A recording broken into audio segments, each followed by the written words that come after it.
షడ్రకు మేషకు అభిజ్ఞగులను విగ్రహారాధన చేయలేదని కారణంగా అగ్నిగుండంలో వేసినప్పుడు నాలుగో వ్యక్తి కనిపించి వాళ్ళని కాలిపోకుండా చేసినప్పుడు నెబుకద్నెజరు అది చూసి వీరిని రక్షించినటువంటి వీరి దేవుడు పూజార్హుడు అంటున్నారు. వీళ్ళని రక్షించినటువంటి వీరి దేవుడు పూజార్హుడు అంటున్నారు. దేవుడు పూజార్హుడు అని ఒక అన్యుడైనటువంటి నెబుకద్నెజరు చెప్తున్న మాట ఇది. వీరి దేవుడు పూజార్హుడు అని.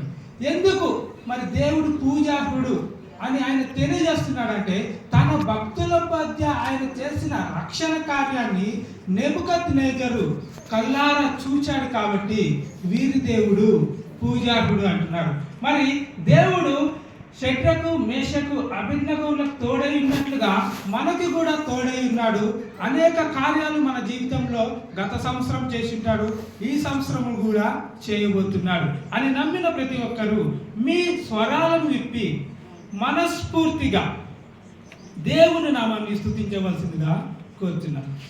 దేవ సంస్తుతి చేయవే మనసా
ఈసారి గట్టిగా ఈ స్వరాలను విప్పి పాడవలసిందిగా కోరుచున్నాను.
అని మనం చూసుకున్నాం. నెబుకద్నెజరు అదే మాట అంటున్నాడు, వీరి దేవుడు పూజార్హుడు అని.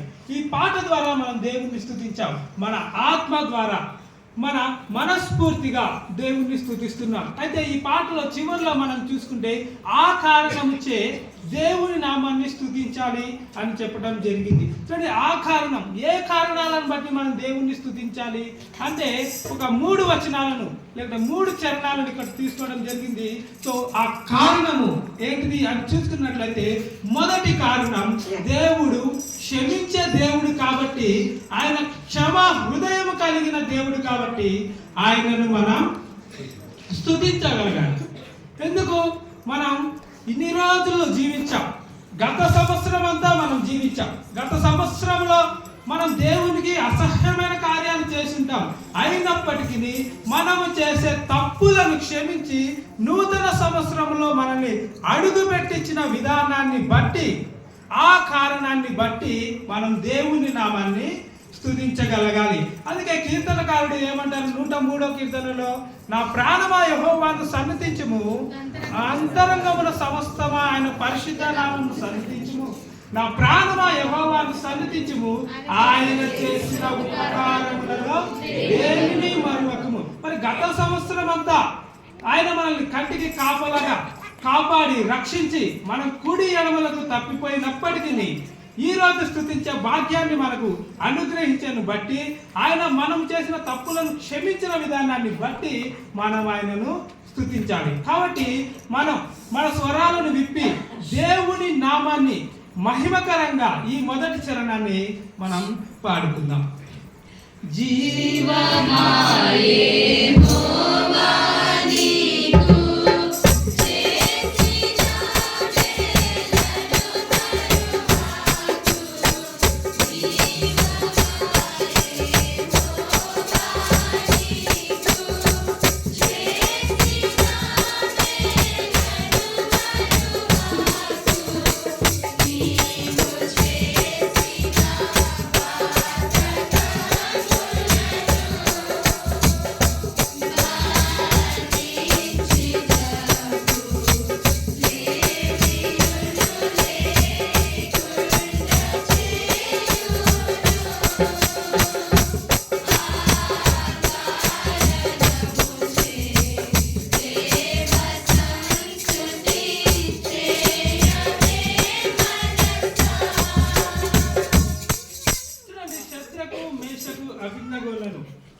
దేవుడు రక్షించడాన్ని బట్టి నెబుకద్నెజరు ఇలా అంటారు, వీరి దేవుడు పూజార్హుడు అని.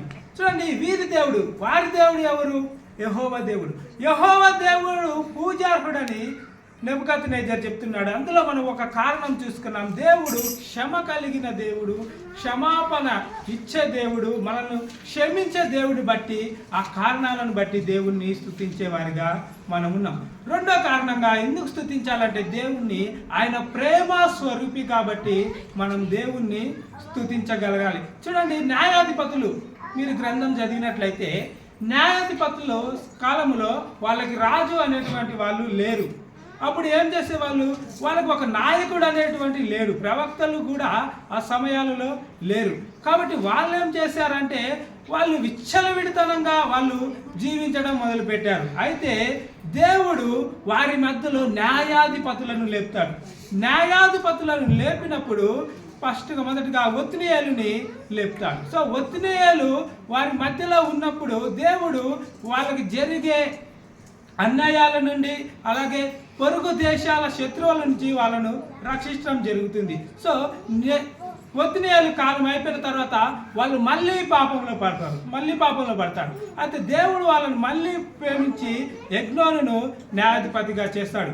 మళ్ళీ యెగ్నోను కాలంలో కొంతకాలం మంచిగానే ఉంటారు, మళ్ళీ వాళ్ళు తప్పిపోవడం జరుగుతుంది. అయినా దేవుడు వాళ్ళను ప్రేమించి ఇంకొక న్యాయాధిపతిని పంపిస్తాడు, మళ్ళీ వాళ్ళని ప్రేమించి ఇంకొక న్యాయాధిపతిని, మళ్ళీ ప్రేమించి ఇంకొక న్యాయాధిపతిని, అట్లా 12 మంది న్యాయాధిపతులను పంపిస్తారు. మనం సంసోను గురించి తెలుసు.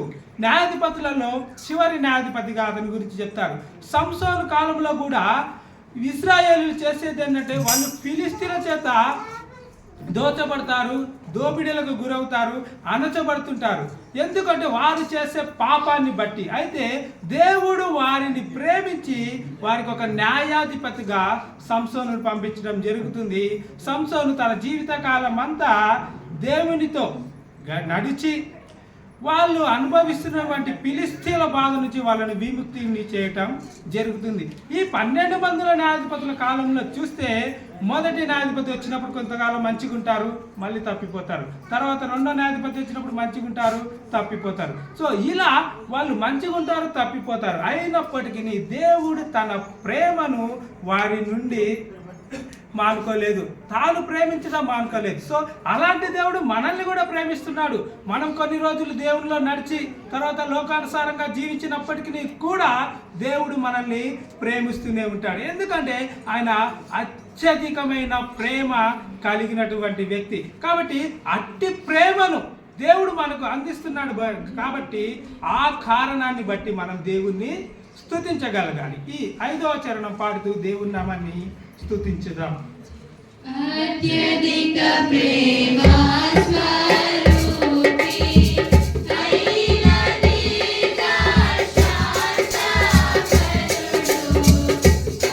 అత్యధిక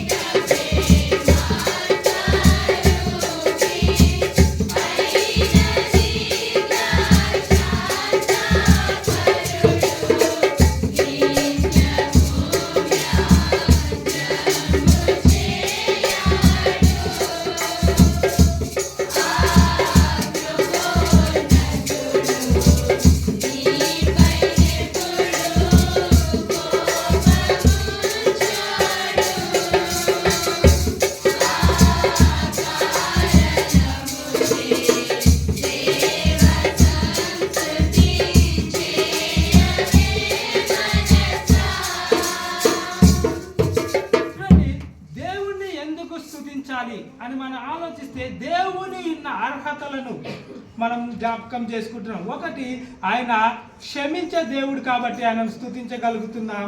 రెండోది, ఆయన ప్రేమ స్వరూపి కాబట్టి మనం ఆయనని స్తుతించగలుగుతున్నాం. సో ఇలా దేవుని గురించి చెప్పుకుంటూ పోతే అనేకమైన విషయాల కోసం దేవుణ్ణి మనం స్తుతించగలగాలి. అయితే మనకంత సమయం లేదు కాబట్టి ఒక 3 కారణాలే మనం చూసుకుంటున్నాం.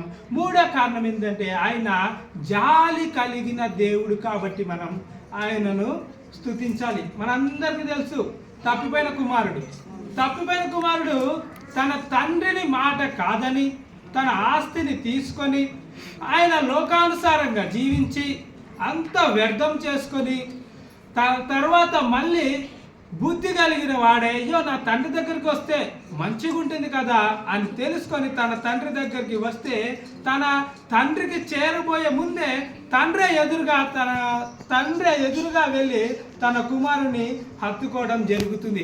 కొడుకు ఎంత తప్పు చేసినప్పటికీ తండ్రి ఏ రీతిగా అయితే కుమారుల పట్ల జాలి పడతారో అలాగే మనము ఎన్ని తప్పులు చేసినప్పటికీ మనము బుద్ధి తెచ్చుకొని వాక్యానుసారంగా జీవించాలని ఒక నిర్ణయం తీసుకొని దేవుని యొద్దకు మనం రాగలిగితే దేవుడు మనకంటే ముందుగానే తన కుమారుడి యొద్దకు తండ్రి ఏ రీతిగా అయితే పరిగెత్తుకు వెళ్ళాడో మనకంటే ముందుగానే దేవుడే మన దగ్గరికి వస్తాడు.